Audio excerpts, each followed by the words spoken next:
Hey everybody, it's Ashley of Day-to-Day Social Work. I am a private online tutor and I specialize in assisting people to pass the license exam in social work on the master's and bachelor's level. You can find me online at Day-to-Day Social Work on Facebook, Instagram, and YouTube. So I wanted to come and do a video about how to know when it's time to move on from your current job or position. And so this was a topic that I posted in the Facebook group and on the Instagram page. Um, I think it was like a week ago. Let me pull it up and see when it was. October 8th. So yeah, about a week or so ago, maybe 2 weeks ago. And so I wanted to use this as a topic of discussion because I think that I know for me personally, I have been completely stressed out at work. And so I wanted to get some input on when you think that you have reached the breaking point at work and what do you do about it. So I broached the question to colleagues and wanted to see what people would say. So first off, I'll just say for me personally, I love my current job. I've been there for 4 years and I really love what I do slash did. So I work for a hospital system and I am a continuum of care manager in the social work area. And it's basically a case manager.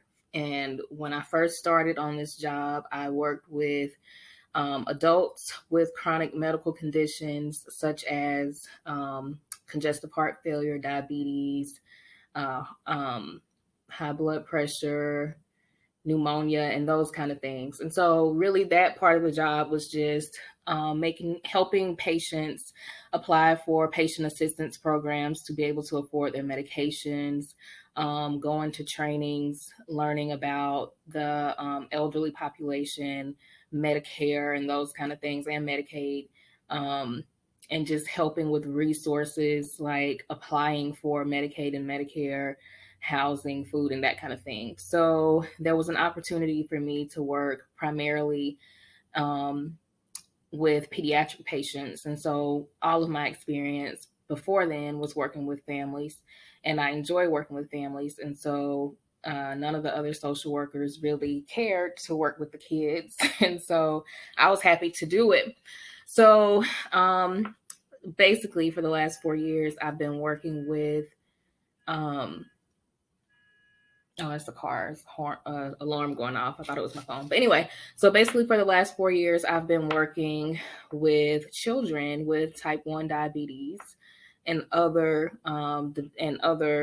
chronic conditions, as well as developmental delays and cognitive delays and that kind of thing. So that's what I've been doing the last 4 years. I love it. I love working with families. I love working with the grandparents and the moms and dads and the siblings and all of the family members. And I mostly work with kids and their parents through the school system. Not through the school system. I work for a hospital, but I would go to the schools and kind of advocate for parents and for students and try to get them into therapy and talk through IEPs and that kind of thing. And then I also, would help them get into therapy and help them with other resources and just stuff that I felt like mattered. And so I really, really loved doing that. I loved working with the parents and helping them get resources so that they could provide for their kids, and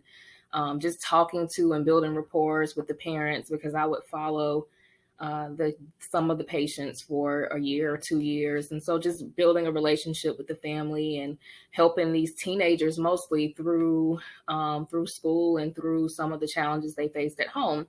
So then here recently, my job duties changed drastically. So now I don't really work with endocrinology patients at all, other than the ones that I still have.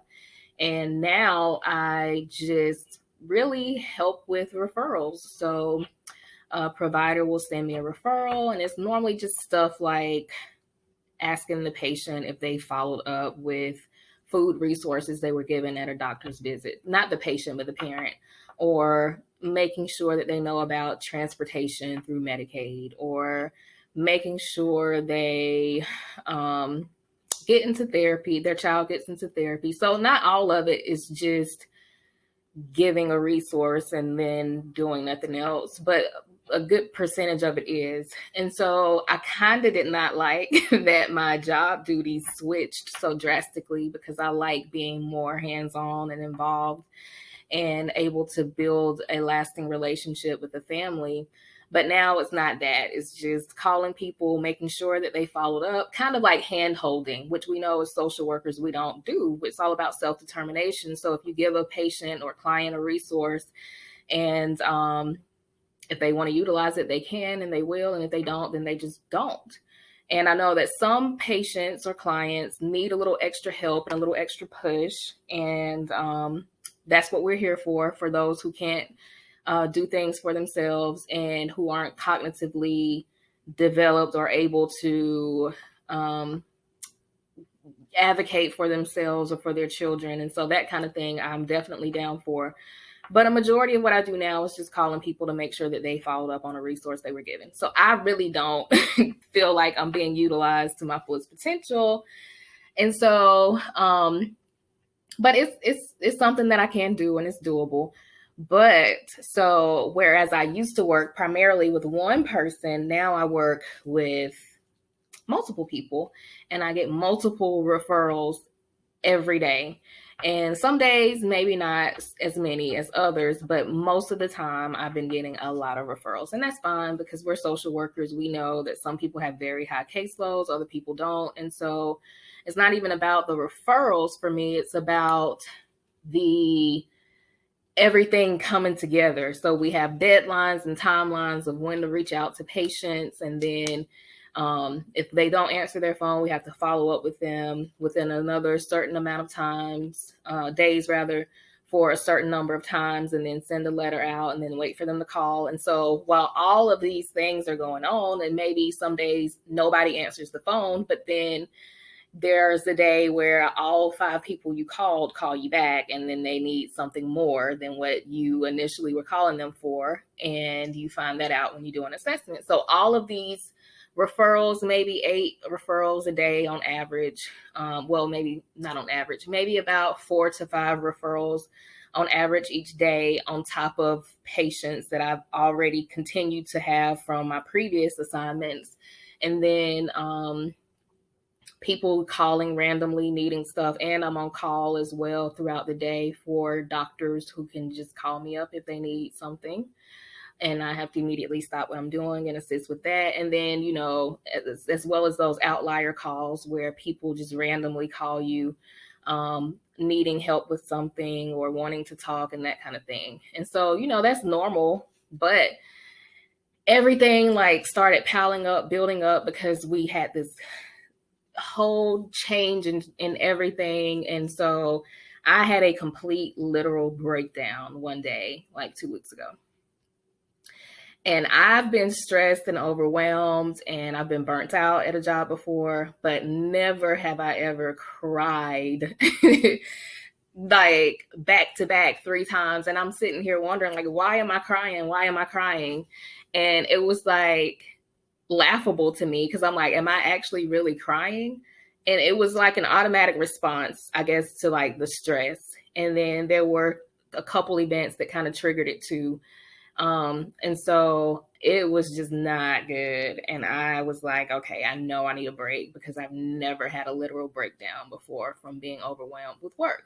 So I took this week off, and here I am. So I'm not doing anything. I didn't have any plans to go anywhere. We're in the middle of a pandemic. I didn't have any plans to go anywhere. I will probably go somewhere periodically throughout the week, but nothing major. So I'm just enjoying time to myself without having to do any work. I've been focusing on day-to-day social work this week, and I don't see this as work. I see this as my opportunity to be able to focus on day-to-day social work and help people pass the exam and get information and put out videos that might be helpful to somebody who sees this. 2 years down the road or whenever. So, yeah, so I knew that I needed to take a break, and maybe a week some would think is extreme, but no, like I literally needed a full week because I needed to and need to um just chill, like, and not have to think about dreading going in for another day of work. So I think I'm fine now, like that I've had just a few short days. Like it's only Tuesday and I've been off, of course, since Friday. So Saturday, I went to Charlotte with my best friend, and then and this is pre-recorded, so I'm actually recording this on a Tuesday, but this will be posted for Sunday social. But yeah, I went to Charlotte, and then yesterday I went home to visit my family, and today I'm not doing anything. I'm cooking right now. Tomorrow I may go to Columbia and see some friends, and then I may go get a massage on Thursday. I'm just chilling out, really.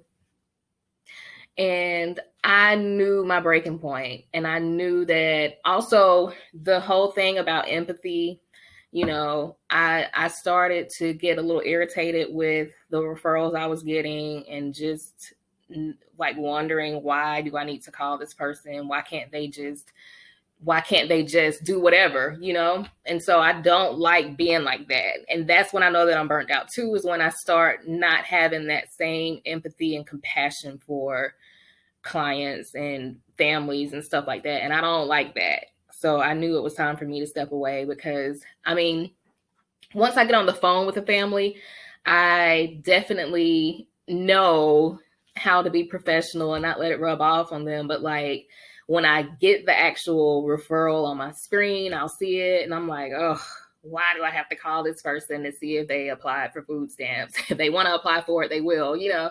So that kind of stuff. But then when I get on the phone, of course, hey, it's Ashley calling from such and such place. Just wanted to check in with you and see if you were able to apply for food stamps. I saw that you had a visit with such and such doctor on this day, and they gave you these resources, and I just wanted to follow up and see if you were able to apply.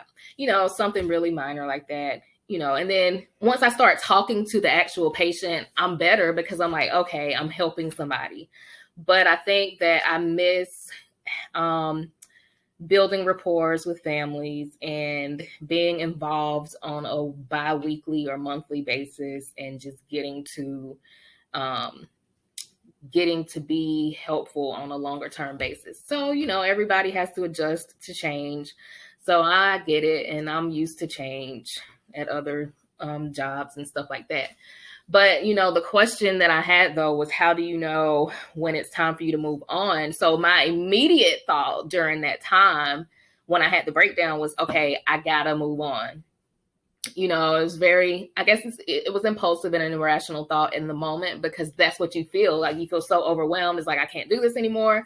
And for me personally, I'm the kind of person where I like to do my own work. I don't want to hand it off to anybody else. I don't want anybody to think that I can't do it and that I can't handle it, because I can. But I'm also a person, and it shows when I'm in here crying, laughing, crying in hysterics, but can't figure out why. I think it was just a somatic response to the stress. So, you know, I think that it was really good for me in some aspects to have that kind of breakdown, because it shows that I'm a person and a human, and that I can't take on everything, and that I can't be perfect. And I actually called the EAP that day that I had the breakdown, and I'm like, okay, I got to talk to somebody. Like, I know that I'm not keeping this in, and that's what the EAP is for. But the person that I wanted to talk to wasn't available. So I had to schedule for today, which is 2 weeks later. And I kind of, you know, I'm over it now, but I kind of forgot that the person was calling to do the session. And then when she called, I'm like, oh, okay. So we talked about everything. And just as I always do, advocate for therapy. I've talked to her before last year for something else that I was dealing with. And so that's why I wanted to see the same person. But just like before, she identified something in me in me personally, that helped me to realize that not only am I striving for perfection in my work life, it's also something that I just always have strived for just in general, and because of how I was raised. Like, I was raised that you didn't make a B, you make all A's, and if you made a B wasn't good. So when you're raised like that, you're expected to do well. Excellence was expected from me.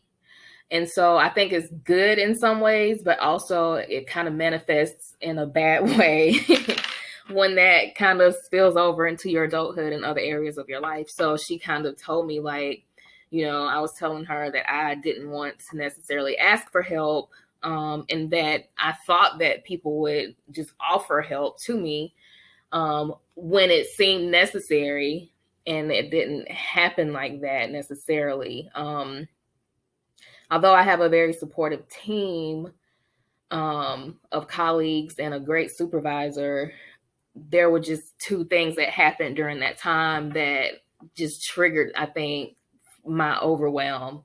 And so I was just like, ugh. So it just wasn't a good time. But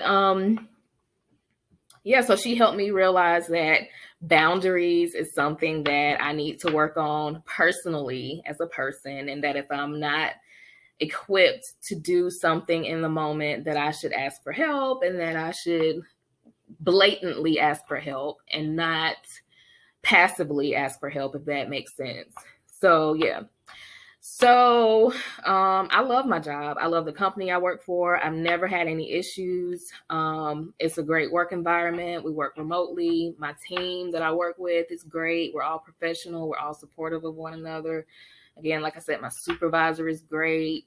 So I don't really want to leave my job. But the question still remains, though, like, how do you know when it's time for you to go? So I posted that on Facebook and on Instagram and on YouTube. And so I got some feedback from some people. And one person said, when you despise going to work, calling in sick due to somatic issues, and more errors in paperwork. And I said, yes, definitely calling in or taking several days off with no place planned to go. And so another lady came in and she said it sounds like her, with a sad face. And so when we talk about despise going to work, I've never despised going to work. So I think that is not a point that I'm reaching. And I think it's because I love working with the families that I work with. I haven't called in sick due to somatic issues. I haven't had any, well, I think I maybe have had some muscle tension, but nothing that's like, my back is hurting me every single day and I can't function, I can't walk, and that kind of thing, and all that kind of stuff. And then, let's see what someone else says. She says, I agree with all of those. And I'd add, when you lose the ability to empathize with your clients, that's a true sign of burnout for me. It's time to take a real break or move on. And so I agreed with that.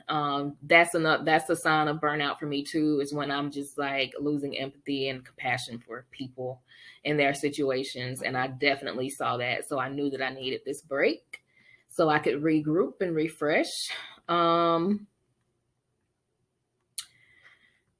Let's see. And then on top of that, the pandemic, we're in the middle of a pandemic. And even though maybe sometimes on the surface we're not struggling with the pandemic, I think when you look at it on a deeper level, the fact that we can't just up and go on vacation, even for a weekend kind of thing, to take a flight somewhere. I mean, I guess you can, but if you're being cautious, you can't really do that. So you can't just have a getaway over the weekend and become recharged and then come back. It's kind of like, oh, I'm just sitting at home. And that's another thing. I was sitting at home on the weekend. I wanted to go for a drive or for a walk or to do something, but I just couldn't. Like, I just didn't feel like it. So that's another thing. I'm going to pause here because I need to go check on my food. So hang on. Okay, I'm back. So, another person says, when you feel like you aren't growing anymore is a good one, but also when you're not happy. And so I definitely agree with that. And I've left a previous job because I felt like I wasn't growing anymore, and because I felt like there was no room for advancement. So that was the victim advocate position that I had at the police department. I left that one because I felt like every time us victim advocates would get together, all of them would complain about how we were the bottom of the barrel and our opinions didn't matter and we didn't have a voice. And I definitely did not see myself that way.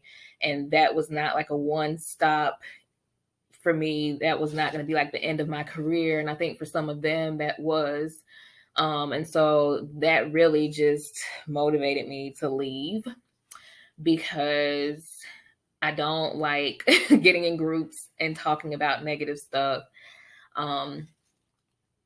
as it pertains to work and career and just life in general. So I definitely left that job because I knew that it was no room for growth, and there were no opportunities there for me at the time. Then someone else says, when you can no longer do your job effectively, when you can't make it to work due to being ill or depressed, when you can no longer manage a work-life balance, when you don't feel the joy of helping others in your current role, of course, after taking some time off to check your feelings, of course, she says.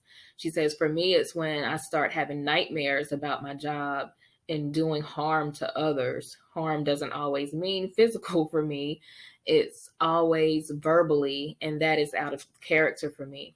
So I agree with this person on many of her points, especially the one where she says you can no longer manage a work-life balance. Now, I personally haven't gotten to that point yet. And that's because very early on in my social work career, I was told that it would be beneficial for me to separate work from my personal life. And so I am used to turning my phone off and turning my computer off at the end of business if I'm done for the day. If I'm not currently working on something that I need to finish out, then at 5 o'clock, my phone goes off and my computer goes off, and I don't turn it back on, and I don't think about work until the next day when it's go time again. So lately I've been working past close of business, which is 5 o'clock. And I haven't really had a big problem with that. I haven't been working until the late night hours. Normally it's maybe an hour later, but not often. So normally, on average, it would be like 15 minutes later. Sometimes it that's my food. Sometimes it may be an hour later, and I don't mind that sometimes. So, but no, my work and my life balance is good. And then she says for her, it's when she starts having nightmares. Now, I've never had a nightmare about a job.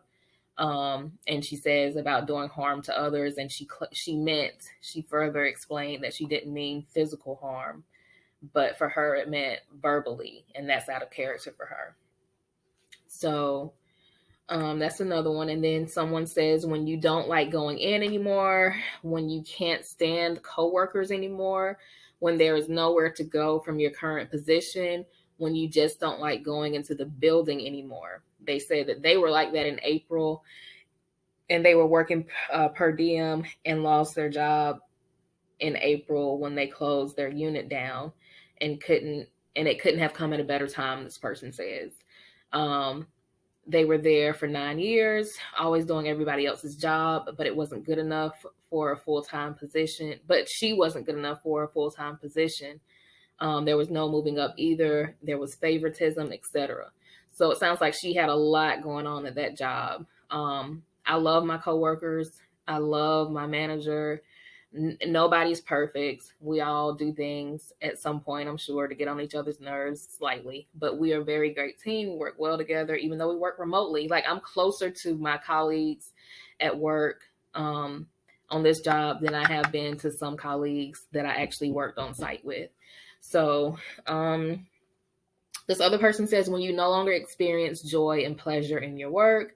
Someone else says when you get not manic, manic too. But this person says when you get panic attacks going into work, you are not valued, you are no longer challenged, and you dread the work that you do. And I haven't reached any of those. I definitely feel like I'm valued at work. My supervisor definitely shows that she values us. She sends us handwritten cards in the mail and that kind of stuff. She's available to talk with us when we need to talk. And then my coworkers are available to talk to each other and vent. Let's see. Someone says when you are getting burned out, when the job is no longer enjoyable. And someone says when the thought of going to work feels overwhelming and depressing. And then the one thing that got me, especially when I was in my feelings, she says when you feel the need to ask, and she put a little heart emoji, and I was like, wow, something so simple but something so deep. So the question was, how do you know when it's time for you to move on from your current job? And her simple reply was just when you feel the need to ask. And that, I think, is powerful because, like, you don't ever ask unless you feel like you are going to start contemplating, or if you're being impulsive like I was that day. I've never asked that really until that day. And so I went on to the Facebook group to ask because I know that we have colleagues that are a part of day-to-day social work all across the country, and that I would get some good feedback. So that was powerful, when you feel the need to ask. So that's that stood out to me. And then on the Instagram page, I had a couple comments. Someone said when you leave work drained, constant conflict, or emotionally drained. And someone else says when everything pertaining to the job annoys you, the emails, talking to colleagues, etc. And then on YouTube, let's see, I don't know if I think I might have had one comment on YouTube. Let me check it and see. I'm cooking turkey burgers with mushrooms and provolone cheese and sweet potato tots. And so I'm just making sure I'm sauteing the mushrooms right now with some onions. So I have it on low.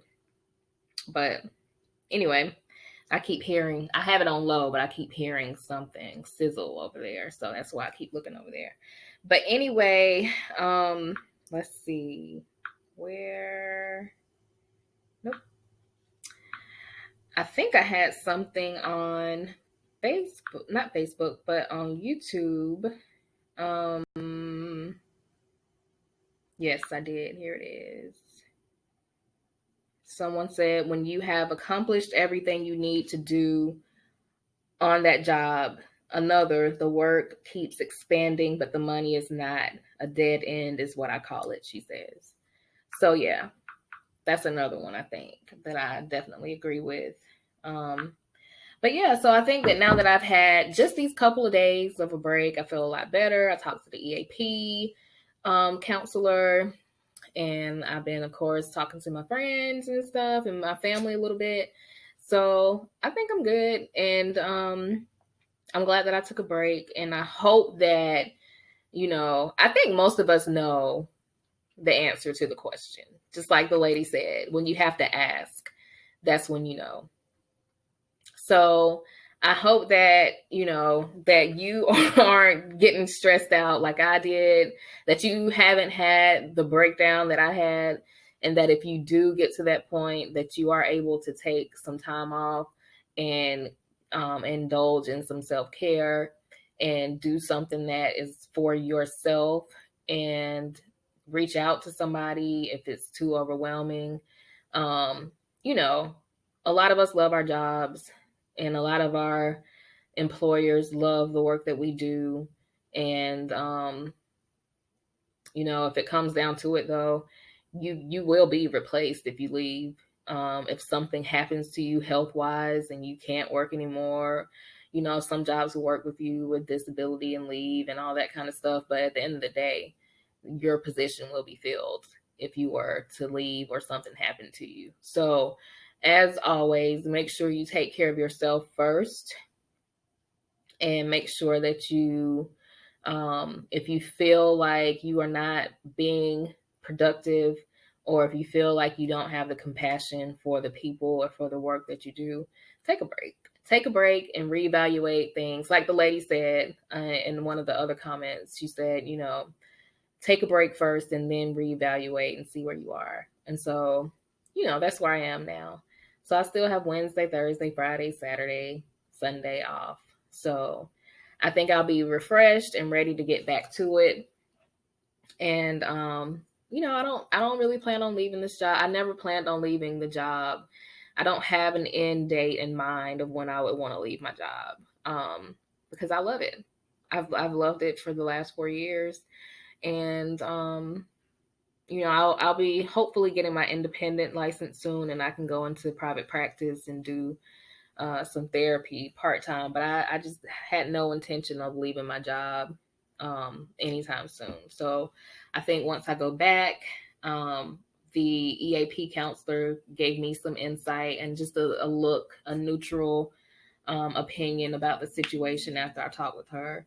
And I think I'm going to be fine. So make sure you take the time off if you need it, and just regroup, refresh, reevaluate things. And I'll give y'all an update on how things are going, as the time goes on and as I do more Sunday socials. So I hope that this has been, just a helpful little talk for whoever, hopefully something springs out to you from the conversation. But you can always reach out to me if you need to, if it's that bad, And of course, if things get so bad, I think that everybody probably has a support system in place to where they won't need to just reach out to me over in South Carolina, when there are people all over the country that follow this channel and follow day-to-day social work. But sometimes I go for weeks without checking my email because I'm just that I'm just that like not into checking emails for lack of a better phrase right now. So